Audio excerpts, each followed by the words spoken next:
Students, okay, now today topic is RC coupled transistor amplifier. So let's start with the circuit diagram. RC coupled transistor amplifier circuit diagram. अच्छा, जैसे कि हम देख रहे हैं in our circuit diagram we have used two transistors in two stages, in first stage and in second stage. जो transistor हम use करते हैं that is NPN transistor. This is the most popular type of coupling because it is cheap and provides excellent audio fidelity over a wide range of frequency. ये बहुत मतलब ये जो coupling है इट इज़ वेरी चीप और provide करती है excellent audio fidelity over a wide range of frequencies. It is usually employed for voltage amplification के लिए इसको यूजुअली यूज़ किया जाता है. जैसे कि हम देख रहे हैं this figure shows two stages of an RC coupled amplifier. दो स्टेज हैं जहाँ पे दो ट्रांजिस्टर, जहाँ पे फर्स्ट ट्रांजिस्टर यूज़ किया गया that is of first stage, जहाँ पे नेक्स्ट ट्रांजिस्टर यूज़ किया हुआ है that is of next stage. A coupling capacitor CC, हमारा एक कपलिंग कैपेसिटर CC है, is use to connect the output of the first. जैसे हम देख रहे हैं हमारा कपलिंग कैपेसिटर CC कहाँ पे यूज़ किया गया है, output of the first stage की आउटपुट के बाद यूज़ किया गया है to the base of the second stage. और कहाँ पे जा रहा है, to the base of the second, जो सेकंड ट्रांजिस्टर का बेस है उस पर हमारे कपलिंग कैपेसिटर का जो आउटपुट हमें फर्स्ट स्टेज से मिला हुआ है वो कहाँ पे कनेक्ट हुआ है, to the second stage and so on. ठीक है. As a coupling from one stage to the next is achieved by coupling capacitor. किसके थ्रू हमें फर्स्ट स्टेज का आउटपुट नेक्स्ट स्टेज पे जा रहा है, थ्रू कपलिंग कैपेसिटर जा रहा है ना. फर्स्ट स्टेज से ट्रांजिस्टर का जो आउटपुट है वो थ्रू कपलिंग कैपेसिटर हमारे नेक्स्ट स्टेज के ट्रांजिस्टर के इनपुट पे गया. ठीक है. As a coupling from one stage to the next is achieved by a coupling capacitor followed by a connection to a shunt resistor. किसके कनेक्शन से गया, थ्रू शंट रेजिस्टर के कैपेसिटर से. Therefore such amplifiers are called as resistance capacitors coupled amplifiers. अब मैं आपको circuit diagram समझाती हूँ. जैसे कि हम अपने सर्किट डायग्राम में देख रहे हैं this is RC coupled transistor amplifier. So RC means R means resistance and C means capacitance. जिसमें हमारा रेजिस्टेंस एंड कैपेसिटेंस का कॉम्बिनेशन होता है उसे हम RC कपल्ड एम्पलीफायर बोलते हैं. ठीक है. इसमें हमने दो एम्पलीफायर्स को यूज़ करते हैं. जो फर्स्ट स्टेज की आउटपुट होती है उसे हम नेक्स्ट स्टेज की इनपुट में कपल करते हैं कपलिंग कैपेसिटर के थ्रू. ठीक है. जो फर्स्ट स्टेज की आउटपुट होती है, ध्यान से सुनना, जो फर्स्ट स्टेज की आउटपुट होती है उसे हम नेक्स्ट स्टेज की इनपुट में कपल करते हैं कपलिंग कैपेसिटर के थ्रू. और उसके बाद नेक्स्ट स्टेज की आउटपुट से हम अपना एम्पलीफाइड सिग्नल लेते हैं. ठीक है. फिर से बता रही हूँ, जो हमारा फर्स्ट स्टेज की आउटपुट होती है उसे हम नेक्स्ट स्टेज की इनपुट में कपल करते हैं कपलिंग कैपेसिटर के थ्रू. जहाँ की हम देख रहे हैं फर्स्ट स्टेज के आउटपुट किससे कनेक्ट हो रहा है, हमारे कपलिंग कैपेसिटर के थ्रू. उसके बाद नेक्स्ट स्टेज के आउटपुट से हम अपना एम्पलीफाइड सिग्नल लेते हैं. सो हम सर्किट डायग्राम को देखेंगे. ऑन फर्स्ट स्टेज जिसमें फर्स्ट ट्रांजिस्टर को यूज़ किया गया है, इसमें R1 एंड R2 है. जो फर्स्ट स्टेज में हमने R1 एंड R2 यूज़ किया उसको हम बायसिंग के लिए यूज़ करते हैं, वोल्टेज को बायस करने के लिए यूज़ करते हैं. RC हमारा लोड रेजिस्टेंस है जो कि हमारे कलेक्टर के साथ कंबाइन है. RE हमारा एमिटर रेजिस्टेंस है. ठीक है. जो हमारे सिस्टम को स्टेबिलिटी प्रोवाइड करता है. CE हमारा कैपेसिटर है जो हमारे resistance capacitor that is RE के साथ पैरेलल में कंबाइन होता है. Cin हमारा इनपुट कैपेसिटेंस है जो हमारे इनपुट में कंबाइन होता है. एंड CC वो हमारा कपलिंग कैपेसिटर है जो हमारे दोनों ट्रांजिस्टर की स्टेजेस को जोड़ता है. ठीक है. आप देख रहे हो CC ने हमारा कपलिंग कैपेसिटर है जिसने हमारे दोनों ट्रांजिस्टर की स्टेजेस को आपस में जोड़ा हुआ है. दैट मीन्स कपल करके रखा हुआ है. That is what this is called as a coupling capacitor. जब हम अपनी इनपुट सप्लाई करते हैं मींस जब हमारा VCC किस लिए यूज़ किया गया हमने, जब हमारा VCC से हमने करंट फ्लो करवाया हुआ है, करंट फ्लो करवाते हैं. जो हमारे कैपेसिटर्स हमने यूज़ किए हुए हैं, जो हमने कैपेसिटेंस यहाँ पे यूज़ किए हुए हैं वो हमारे किस लिए हैं, वो हमारे ताकि हमें दिस इज़ फॉर स्टेबिलिटी. जो भी हमने यहाँ पे कैपेसिटर्स यूज़ किए हैं दिस इज़ फॉर स्टेबिलिटी, ताकि सिग्नल में कोई भी डिस्टॉर्शन ना आए. The basic use of capacitor in the circuit is for the stability. For the reason we can not get distortion in the output, जिससे हमारा लोड इफेक्ट ठीक बना रहे. जब हम इनपुट सिग्नल प्रोवाइड करते हैं तो हमारा जो लोड है, लोड के थ्रू हमें आउटपुट आती है. जब हम अपना इनपुट सिग्नल प्रोवाइड करते हैं तो हमारे लोड के थ्रू जो आउटपुट आती है उस आउटपुट को हम कपलिंग कैपेसिटर के थ्रू नेक्स्ट स्टेज की इनपुट बना देते हैं. ठीक है. ध्यान से सुनना. जब हम अपना इनपुट सिग्नल प्रोवाइड करते हैं तो हमारे लोड के थ्रू जो आउटपुट आती है उस आउटपुट को हम कपलिंग कैपेसिटर के थ्रू नेक्स्ट स्टेज की इनपुट बना देते हैं. सो Cc जो है ये सेकेंड ट्रांजिस्टर की बेस के साथ आप देख रहे हैं, Cc that is coupling capacitor को हमने सेकेंड ट्रांजिस्टर की बेस के साथ कंबाइन होता है, then we take output at the end which is हमारा एम्पलीफाइड आउटपुट। जो Cc जो है, Cc के थ्रू हमारे सेकेंड ट्रांजिस्टर की बेस के साथ हमने इसको कंबाइन कर दिया हुआ है, और जो हमें सेकेंड ट्रांजिस्टर के बाद जो आउटपुट मिलता है वो हमारा एम्पलीफाइड आउटपुट है। ठीक है, आई थिंक यहाँ से आपको जो सर्किट डायग्राम है RC couple transistor amplifier circuit का बहुत अच्छे से समझ आ गया होगा। इन केस नहीं समझ आया हो तो हम आगे और इसकी थ्योरी पढ़ते हैं। The resistance R1 and R2 and RE form the biasing stabilization network. जो एमिटर हमारा बाईपास कैपेसिटर है वो ऑफर करता है low resistance pass to the signal. Without it, इसके बिना जो वोल्टेज गेन है हमारा हर एक स्टेज का वो लॉस्ट हो जाएगा, हमें नहीं मिलेगा। जो हमारा कपलिंग कैपेसिटर CC है ये ट्रांसमिट करता है AC को पर ब्लॉक करता है DC को, जिससे क्या होता है, दिस प्रिवेंट्स DC इंटरफेरेंस, जिससे हमारी DC जो इंटरफेरेंस है, जो DC की वजह से इंटरफेरेंस होती है सर्किट में वेरियस स्टेजेस पे, जो हमारा प्रिवेंट करता है, रोकता है हमारे DC इंटरफेरेंस को between various stages and the shifting of the operating point. ठीक है, सो नेक्स्ट इज और ऑपरेशन। जैसे मैंने ऑलमोस्ट आपको समझा दिया हुआ है थ्रू सर्किट डायग्राम कि कैसे हमें अपना एम्पलीफाइड इनपुट मिलता है, बट स्टिल हम इसको पढ़ते हैं। When AC signal is applied, जब हमने AC सिग्नल को अप्लाई किया कहाँ पे, to the base of the first transistor, it appears in the amplifier and it appears in the amplified form across its collector load RC। The amplified signal developed across RC, जो amplified signal हमारा develop हुआ RC के across, उसको हमने कहाँ दिया, to the base of the next stage through coupling capacitor से। ठीक है, कहाँ से गया, जो एम्पलीफाइड सिग्नल डेवलप हुआ RC के थ्रू, ठीक है, दैट इज़ रेजिस्टेंस कैपेसिटेंस के थ्रू, उसको हमने कहाँ दिया, to the base of the next stage through coupling capacitor. इसलिए देखो इस सर्किट में RC के थ्रू हमारा सिग्नल डेवलप होता है, इसलिए हम इसको RC कपल ट्रांजिस्टर एम्पलीफायर कहते हैं। कपल्ड क्यों कहते हैं, क्योंकि जो हमें सिग्नल डेवलप हुआ है क्रॉस RC, उसको हमने क्या किया, to the base of the next stage, हमने दूसरे ट्रांजिस्टर की स्टेज की बेस की ओर दिया, बट किसके थ्रू दिया, थ्रू कपलिंग कैपेसिटर के थ्रू। दैट मीन्स एक तो हमारा RC यूज़ हुआ और coupling capacitor, that is why this circuit is known as RC couple transistor amplified circuit. ठीक है, तो to the base of the next stage through coupling capacitor, that is CC।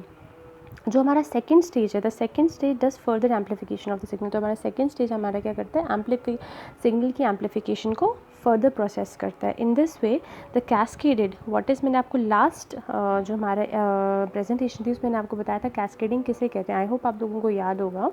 जो हमारा कैस्केडिंग है that is the process of joining two amplifier stages using a coupling devices. जो process है जिससे हम अपने दो एम्पलीफायर की स्टेजेस को आपस में कपल कर, थोड़ा कपलिंग डिवाइस के थ्रू हम उसको कपल करते हैं, उसको हम कैस्केडिंग कहते हैं। ठीक है, the process of joining two amplifier stages using a coupling device called as cascading. So in this way जो cascaded one after another stage है वो एम्पलीफाई करती है सिग्नल को, और जो हमारा ओवरऑल गेन है इस कंसिडरेबली वो इंक्रीज़ हो जाता है। ठीक है, it may be mention here that the total gain, यहाँ पे मेंशन किया गया है कि जो टोटल गेन है हमारा वो लेस देन है, कम है, किससे, to the product of the gains of the individual stages.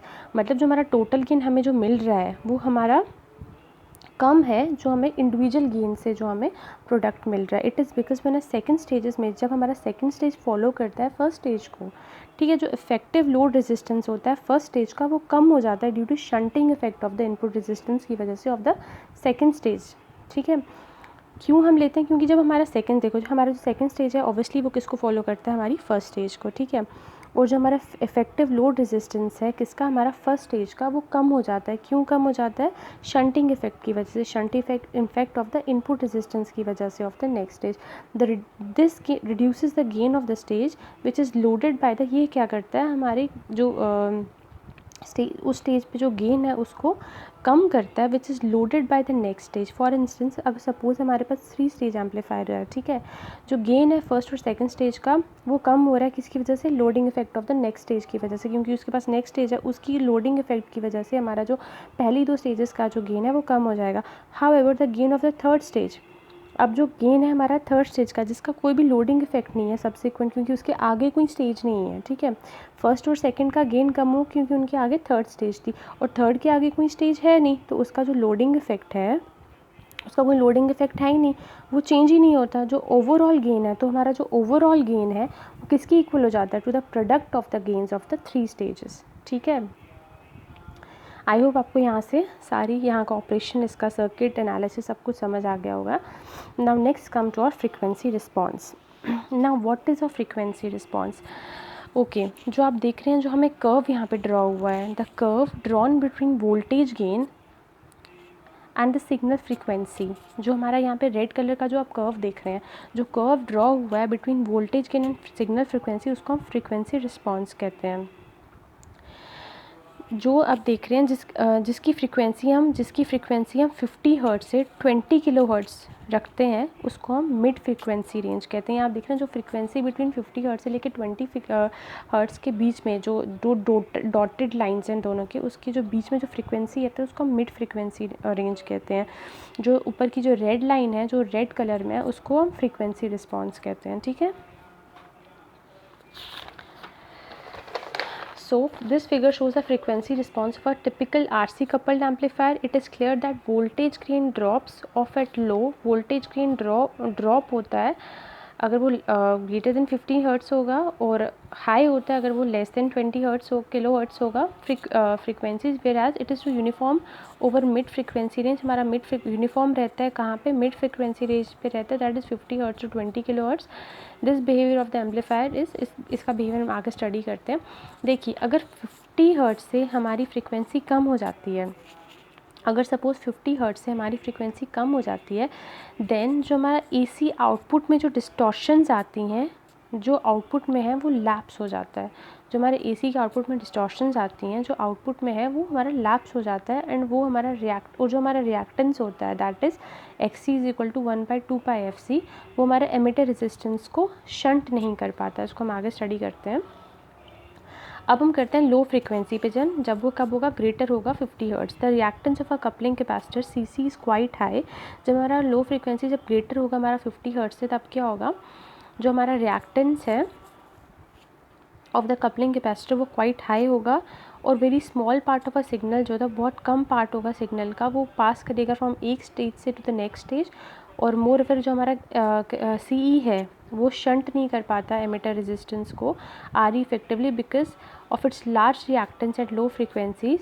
These two factors causing a falling of a voltage gain. इससे हमारी voltage gain fall हो जाती है लो फ्रीक्वेंसीज पे. और हाई फ्रीक्वेंसी पे देखेंगे, अगर लेस देन 20 किलो हर्ट्स पे क्या होगा? जो रिएक्टेंस है हमारा CC का वो बहुत स्मॉल हो जाएगा और बिहेव करेगा एज अ शॉर्ट सर्किट.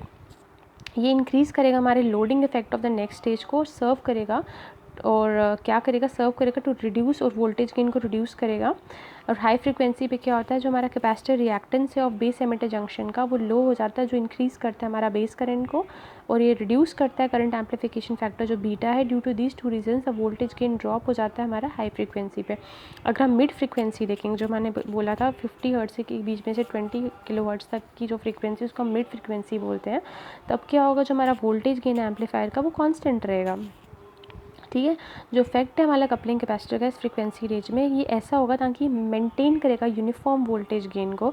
दस as the frequency increases in this range, frequency increase होती है इस रेंज में, reactance of the CC decrease होता है, विच जो हमारे गेन को इंक्रीज़ करता है.